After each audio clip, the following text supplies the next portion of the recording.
Ganhar é bom, ganhar do Chicago Bears é melhor ainda. Um grande abraço para você, amigo e amiga, fã da NFL e do Packers, ligado no canal do Pistola. Estamos chegando para mais um vídeo no canal. Comentar um pouquinho sobre essa vitória dos Packers em Chicago mais uma vez, o que já é absolutamente rotineiro e natural. Porque se fosse outro time, talvez a gente não teria esse resultado no domingo. Mas como é o Chicago Bears, a freguesia fala mais alto, né? Ela é implacável. A gente sabe que eles tremem diante dos Packers, é uma paternidade mais do que assumida, mais do que reconhecida mundialmente. Então, mais uma vez, Aaron Rodgers exerce o seu poder paterno sobre o seu filho, doutrina o seu filho, sem precisar também, né, jogar tanto assim, para conseguir vencer por 28-19 lá no Soldier Field, mas pode ser mais conhecido como Rodgers Field, afinal de contas, como ele mesmo diz, ele já considera lá como a sua segunda casa. Então, se tem dois times que o Packers enfrenta e a gente pode marcar aquela coluna de vitória do Pecão, o Dallas Cowboys é um e o Chicago Bears, sem dúvida nenhuma, é outro. Então, essas foram duas vitórias aí que a gente, quando bate o olho no calendário, né, são jogos aí em que a chance de vitória beira realmente os 100%, não é?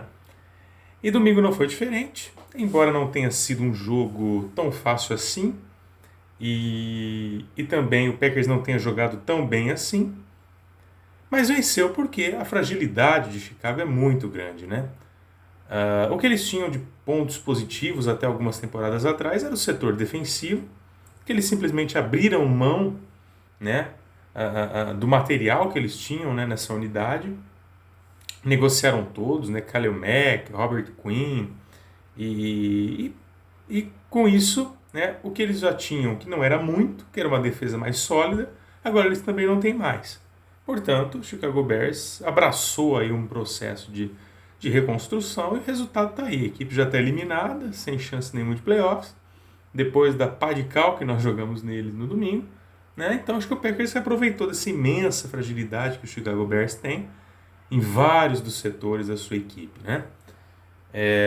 Eu até estava analisando, né, que em comparação com jogos, por exemplo, do prime time, que o Packers enfrentou Bills num Sunday Night Football e os Eagles também num Sunday Night Football, o Packers jogou melhor do que jogou contra os Bears domingo, mas perdeu o jogo. E por que perdeu o jogo? Porque Bills e Eagles são muito superiores ao Chicago.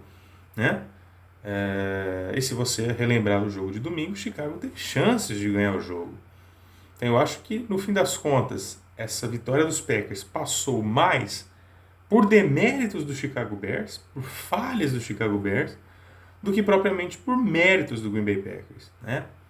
Lembrem os senhores e senhoras que nós chegamos a estar, né, no início do jogo com 10-0 atrás do placar, até o finalzinho do primeiro tempo estava 16-3 para Chicago. Se não fosse aquele touchdown do Christian Watson deixar, né, 16-10, ir para o intervalo 16-10, a coisa realmente ficaria muito difícil para o segundo tempo. Depois entramos, né, no comecinho, né, do último período, 9 pontos atrás do placar, 19-10 para Chicago. E aí conseguimos, né, logo no comecinho do último período, o touchdown do A.J. Dillon para deixar 19-17. E depois conseguimos com o field goal do Mason Crosby virar para 20-17, mas mesmo assim, depois de termos passado à frente do placar, né, Chicago teve posses, teve oportunidades de ficar novamente à frente do placar e não conseguiu. Né? Foi um time que cometeu muitas faltas em momentos importantes do jogo. Cairo Santos também estava numa tarde infeliz, ele que é bem, né, bem assertivo nos seus chutes, errou um field goal, errou um extra point, que né, com certeza fizeram falta. E o Justin Fields, né? O Justin Fields resolveu no último quarto entregar a paçoca, espalhar farofa. Tremeu, né? Tremeu, como a gente sabe que eles tremem no momento decisivo, né? Aí lançou 2 interceptações no último período, aí ficou realmente muito difícil, né? Chicago tentar alguma coisa para voltar à frente do placar, né? Interceptação, uma do Jerry Alexander, outra do Keishan Nixon, né? E foram os momentos de maior destaque aí da nossa defesa, que também não foi tão bem, né, como não vem sendo. Né? Sofreu com alguns passes do Justin Fields para jogadores ali que que não seriam titulares em muita equipe do futebol americano brasileiro, né? O Equanimous Sam Brown teve uma recepção aí para quase 85 jardas, né? Nossa secundária foi queimada por ele, depois um outro passe de 50 jardas para o N'Keal Harry, um jogador escorraçado do New England Patriots, enfim. Então, a nossa secundária teve momentos de pane, o que a gente já está habituado. Contra o jogo terrestre também sofremos, principalmente na primeira parte do jogo, né? O Justin Fields correu bastante com a bola também, teve até mais jardas terrestres que o David Montgomery. Montgomery correu 60 jardas, aí, algo em torno de 60 jardas, anotou um touchdown, o que é até aceitável, né? O que não dá para aceitar é que um quarterback corra para cima da nossa defesa, né? Mais de 70 jardas, como foi o caso do Justin Fields e como foi o caso do Jalen Hurts na semana passada, correndo para quase 200 jardas. A diferença é que nesse jogo o Packers conseguiu fazer alguns ajustes e no segundo tempo não sofreu tanto, né? Com as corridas nem do Justin Fields, nem do Montgomery, conseguiu conter melhor o jogo terrestre. E eu acredito um pouco nisso até ao retorno, né, do Devondre Campbell, que é uma peça fundamental nessa nossa defesa. Ficou fora aí por vários jogos, então esse retorno dele já contribuiu bastante para uma evolução ali, né, no nosso front seven, né, no nosso pass rush. E, embora a gente não tenha também pressionado tanto o Justin Fields como eu imaginava, como eu gostaria, e como a gente gostaria de ver em outros jogos também, tem faltado muito isso, mas aí pesa também a ausência do Rashan Gary. Mas eu acho que a defesa oscilou, né? Bons e maus momentos no jogo, se aproveitou de um último período péssimo de Chicago e péssimo do Justin Fields, por consequência, para fazer com que o Packers vencesse o jogo, né? E o Packers teve dificuldades no ataque, né, no primeiro tempo, não conseguia, né, encaixar, né, o seu jogo terrestre. O Aaron Jones sentiu uma lesão, ficou vários snaps fora, voltou só, né, praticamente no último período, então o A.J. Dillon teve que carregar o piano, né, e no resumo da ópera, né, o A.J. Dillon conseguiu correr para 93 jardas até, foi um número expressivo, um touchdown, né, conseguiu ali assumir a bronca quando o Aaron Jones ainda estava na sideline, e nós conseguimos correr melhor com a bola, né, no segundo tempo. E sem dúvida, mais um jogo que o destaque foi o Christian Watson, mais 2 touchdowns, o cara já anotou 7 touchdowns nos últimos 4 jogos, 8, né, se não me engano, acho que são 8 touchdowns, né, dele nos últimos 4 jogos, o que mostra que é um cara em crescente evolução. Eu falava que ele tinha muito ainda a oferecer aos Packers, mas ele precisava estar saudável. E ele tem conseguido se manter saudável nessas últimas semanas. É um cara que teve até azar em alguns lances, né, envolvendo concussão. Né, no início da temporada teve problemas físicos aí também. Né, e não conseguia ter uma sequência. Não conseguia ter uma confiança, né, junto ao Matt LaFleur, junto ao Aaron Rodgers, enfim. Tanto é que no início da temporada o nosso destaque em termos de recepções era o Romeo Doubs, que está fora por lesão também. Então o Christian Watson volta de lesão, reassume esse protagonismo, né, e vai mostrando o porquê realmente ele foi, né, a nossa escolha de segundo dia de draft, né, de segunda rodada, né, um talento imenso para receber, um talento imenso para correr com a bola. É um cara que quando pega a bola ali na banguela, ninguém para, né? Já pode correr para abraço que é touchdown. E a gente fica muito feliz por ele, por esse crescimento, por essa evolução dele. Tem, né, se consolidado uma conexão muito boa entre o Rodgers e o Watson. A gente sabe que o Aaron Rodgers é difícil, né? Exige muito dos calouros, né? Ele tem essa mentalidade de, sempre que possível, numa jogada mais difícil, apostar num passe para um cara mais veterano, que ele tenha mais confiança, que ele tenha mais experiência, né, de jogar junto. Mas agora o Christian Watson vem, né, tendo já essa confiança do Aaron Rodgers nesses últimos jogos, e isso é importantíssimo, porque ele tem já então se consolidado, se firmado como o principal recebedor dos Packers, né? Então ele fez um touchdown recebendo, fez um touchdown de 56 jardas correndo, um belíssimo TD. Então o moleque tá solto, o moleque tá liso, o moleque tá feliz, tá confiante, com a moral lá em cima. Isso que a gente, né, queria ver, né? E quem viu o Christian Watson lá na semana 1 contra a Minnesota, né, tendo aquele drop ridículo numa recepção, né, que ele conseguiria ali de 60, 70 jardas, que era só correr para o touchdown. E ele deixou a bola escapar. Muitos ali já criticavam, já chamavam ele de bust, enfim, de que teria sido uma péssima escolha.